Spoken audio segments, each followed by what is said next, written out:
May pasabog si Attorney Harry Roque. Grabe. Grabe yung pasabog na ito, guys. Alam nyo,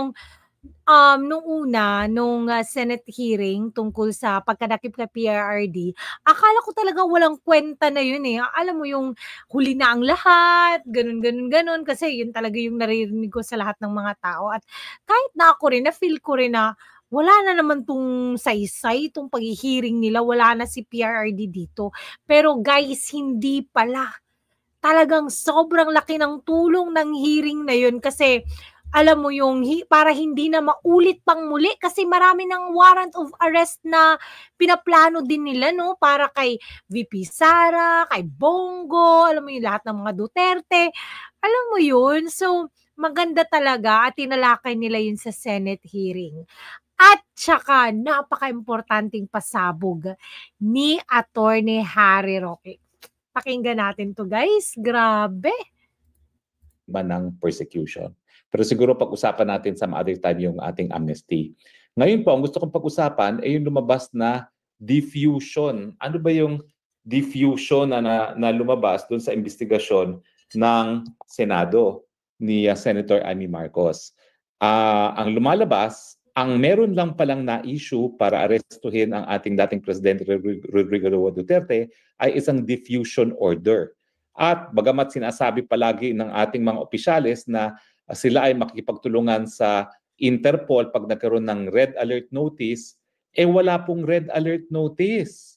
So ano yung diffusion order at bakit ito ay sablay bilang legal na basihan sa pag-aresto kay Presidente Duterte?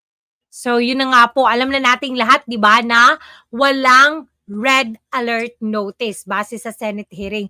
Pero ngayon po, pero hindi po nila tinalakay kung anong ibig sabihin ng diffusion notice. Yung pinakita lang ni Amy Marcos, yung difference, yung sa structure ng notice, yun lang yung pinakita niya.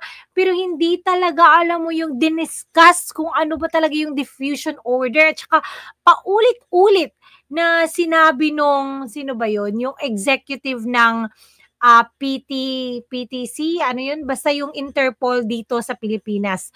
Paulit-ulit niya sinasabi na kaparehas lang daw yun ng red alert notice. Pero guys, ito, pakinggan natin yung sinasabi ni Attorney Harry Roque. Well, unang-una po nasabi na natin na ayon sa Article 59 ng Rome Statute of the ICC, bago maaresto ang tao para padala sa ICC, dapat iharap muna sa lokal na hukuman. At ang mangyayari doon sa lokal na hukuman, para siyang extradition. A-ascertain yung identity ng tao, sisiguraduhin na yung kanyang mga karapatan ay narespeto, at saka syempre issue na kung meron bang jurisdiction yung hukuman na nagre-request ng extradition ng isang Pilipino. Oh, yan. Yan yung isang rason, guys, kung bakit hindi na talaga dinala sa isang isang court. Kasi malalaman talaga kung may jurisdiction ba yung nagpapa-aresto sa kanya o wala. Kung dinaan talaga yun, hindi talaga yun mangyayari kasi wala talagang jurisdiction yung ICC, no?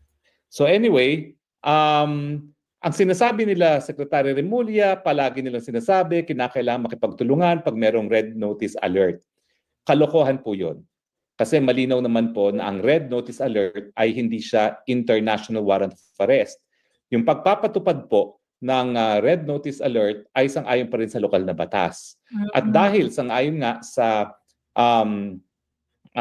Rome Statute na kinakailangan iharap siya sa hukuman, ang dahilan kaya kinakailangang iharap sa hukuman ay para masigurado na sang-ayon sa ating saligang batas na no person shall be deprived of life, liberty, or property without due process of law, na maririnig muna yung tao na arestuhin. Lalong-lalo na kung siya ay merong pagtutol doon sa jurisdiksyon ng hukuman na maglilitis sa kanya o humihingi ng kanyang pagkatao. At alam naman natin sa mulat mula, sinasabi natin na wala ng jurisdiction ICC dahil tayo po'y bumitiw na at nagsimula yung preliminary investigation matapos or lampas na doon sa isang taon matapos tayo nag-deposit ng instrument of withdrawal.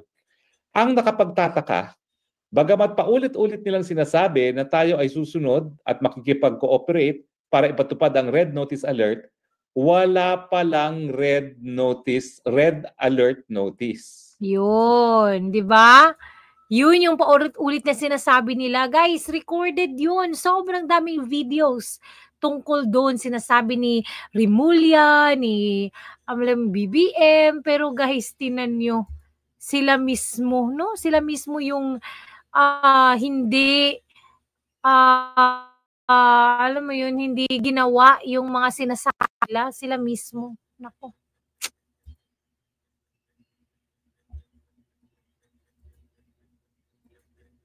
Wala palang red alert notice. Now, ano ba pagkakaiba nitong sinasabi na red alert notice, no? At saka yung Interpol diffusion? Well, unang-una po, ang diffusion, bansa lang ang nagpapakalat niyan sa iba't ibang bansa. Ibig sabihin, nanggaling sa Pilipinas yung diffusion order. At yung diffusion order ay nakikiusap ang Pilipinas na arestuhin or at least i-facilitate yung pag-aresto para ma-extradite ang isang tao. Siguro kaya... Wait! Grabe! Ano yun? Guys, yung diffusion notice daw is galing lang pala sa Pilipinas. Sa bansa lang yun ang gagaling, yung diffusion notice. What? Sa buong pagkakaalam natin guys, di ba sa Interpol nanggaling yung diffusion order? Guys. Sila kumuha ng diffusion order, ang intensyon nila sa Hong Kong huhulihin. Pero kung ikaw ay merong diffusion notice, bakit mo na mapadadala sa sarili mo yan? Ikaw lang bilang isang bansa ang nakikiusap na kung mahahanap nyo itong taong ito sa jurisdiction ninyo, pakihuli lang at pakidala sa amin para siya ay ma-extradite. So malinaw po, hindi nanggaling mismo sa Interpol ang diffusion notice. Yan po ay nanggaling mismo sa gobyerno ng Pilipinas. What? Grabe! Hindi nanggaling mismo sa Interpol. Nanggaling lang pala guys sa gobyerno ng Pilipinas yung diffusion notice. Grabe! Kasi balak pala nilang hulihin sa Hong Kong kasi nga yung 'di ba usap-usapan na ano daw na may plano daw mag-asylum si Duterte, manghingi ng tulong sa China. Kaya nandun sa Hong Kong. Kaya grabe, nagpalabas kaagad sila ng diffusion notice, no? Para hulihin sa Hong Kong. Yun pala, hindi. Ibig sabihin, kung yan na hiningi natin para hilingin sa Hong Kong na arestuhin si Presidente Marcos, well, naintindihan natin yun kasi nga wala namang jurisdiction ng Pilipinas sa Hong Kong. Pero kung yan ay galing mismo sa Pilipinas, para namang ulul yan. Alam mo namang i-request mong sarili mo na arestuhin. Ba't ka pa magre-request? Ikaw na nga magpapa-aresto. So binobola tayo ng mga administrasyon ng Marcos Jr. nung sinasabi nila na legal ang pag-a-arrest dahil ito'y diffusion notice. Uulitin ko po, parang ulul naman tayo na sasabihin natin sa ating sarili, sa bansang Pilipinas, sige nga, tulungan mo akong arestuhin. Ang ibig sabihin po niyan, Pilipinas lang talaga ang nagdesisyon na arestuhin ang presidente.